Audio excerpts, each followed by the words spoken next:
Уважаемый господин Distinguished Prime Minister, dear friend, ladies and gentlemen, first of all, I would like to sincerely thank the President of the Republic of India, Draupadi Murmu,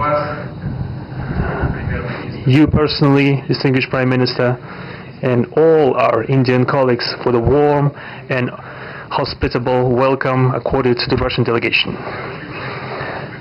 The negotiations that we just had with the Indian colleagues, and as well as our talk yesterday with distinguished Mr. Modi in the form of tete-a-tete at his residence, the dinner was great. I would like to thank you for this sign of attention. These talks were very useful. They were held in a constructive and a friendly atmosphere in the spirit of the special and privileged partnership between Russia and India. I would like to point out that we and Prime Minister Modi have established close working dialogue. In September this year we met during the SEO summit in Tianjin. We are regularly having telephone calls. We are personally overseeing some aspects of the development of Russian-Indian cooperation, all the strategic avenues, and also we are monitoring the course of the implementation of key bilateral projects. And today, with the participation of our delegations, we have meticulously and substantively reviewed the whole range of relevant questions of the Russian-Indian multifaceted interaction. We exchanged our opinions on the relevant global and regional subjects.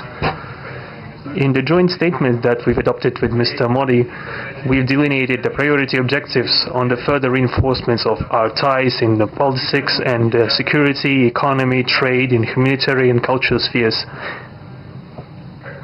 As you saw for yourself, we have signed an impressive package of intergovernmental, interagency, and corporate agreements. Many of those agreements are intended to broaden the economic cooperation between Russia and India. And this is entirely natural due to the fact that our countries are important partners of one another in trade, investment, and technologies. Last year, our bilateral trade turnover has grown by 12%, setting another record. According to different data, this number may look different, but it is generally around $64 billion. Currently, we are forecasting that the results of this year will remain at the same impressive level. At the same time, as I perceive it, we are up to the task of getting this number to the level of $100 billion. And to reach this important goal, we have harmonized the program of development of Russian-Indian economic cooperation until 2030. This comprehensive document gives us concrete set of objectives.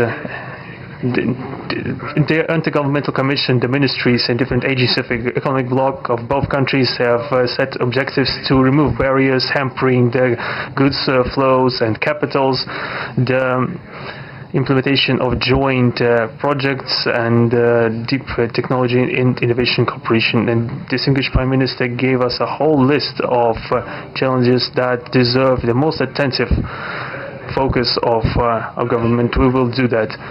The growth of Russian-Indian commercial links would be helped by the creation of a free trade zone between India and the Eurasian Economic Union. We are already conducting work on the corresponding agreement.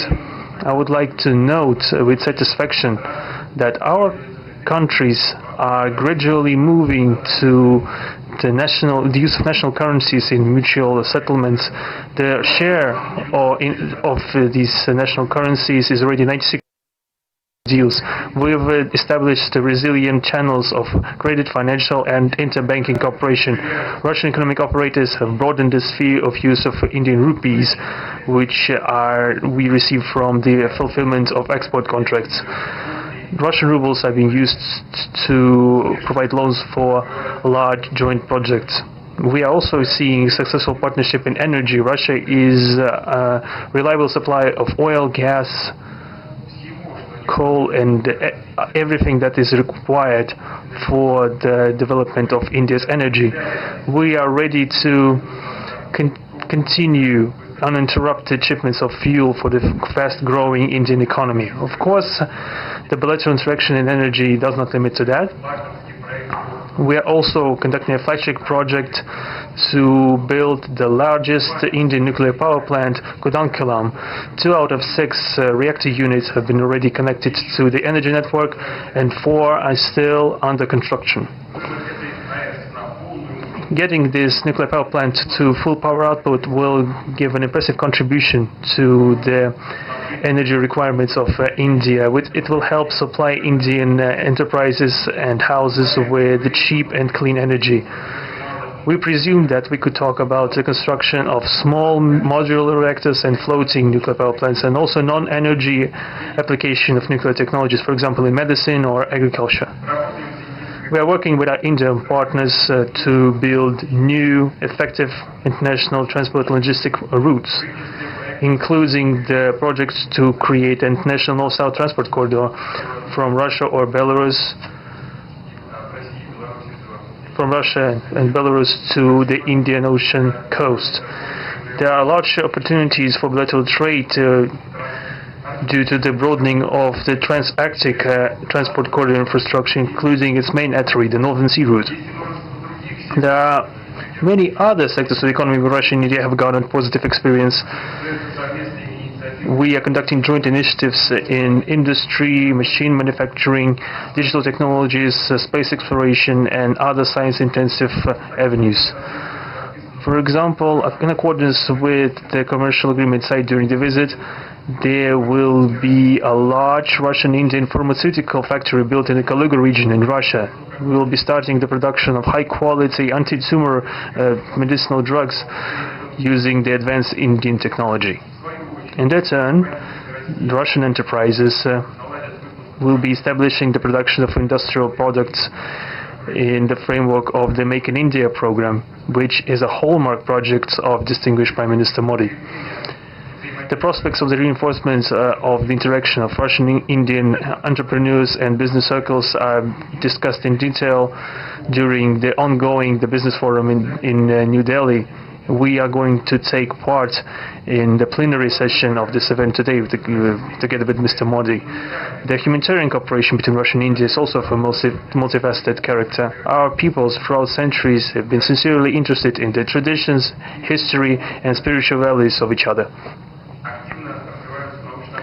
Scientific and educational contacts, exchanges from among the youth and public are also actively developing. The regular alternating festivals of Russian Indian cinema are always popular. From year to year, we see the increase in tourist flows. Today, the Russian TV channel RT starting its broadcast in India. The new channel will undoubtedly help the Indian audience to better know Russia and Russians, and also to receive an objective information regarding what is going on in our country today.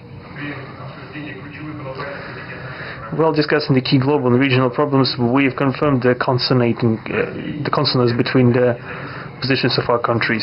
Russia and India are conducting independent and self-sufficient foreign policy together with our like-minded countries in BRICS and SCO, and from among other countries of the global majority. We are promoting the processes of forming of a more just and democratic multipolar world order. We are defending the main principles of the international law enshrined in the Charter of the UN. Among them, the right of any country for its own way of development and the preservation of their cultural civilizational identity, respect for sovereignty, careful balance of interests of all participants of the world community.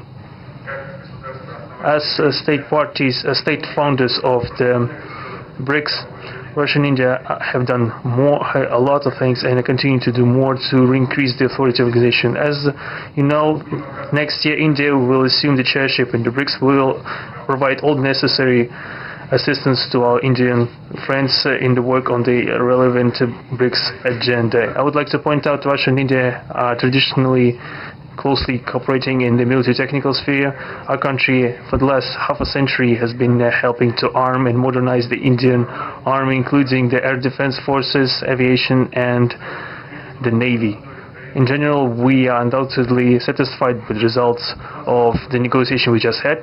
We also, ahead of us, we have the meeting with the President of India, Madam Murmu. But even now, I can express my confidence that the current visit and the agreements reached, we will help the further deepening of the Russian-Indian strategic partnership for the benefit of our countries and the peoples of India and Russia. Thank you for your attention. Thank you, sir. That concludes the press statements.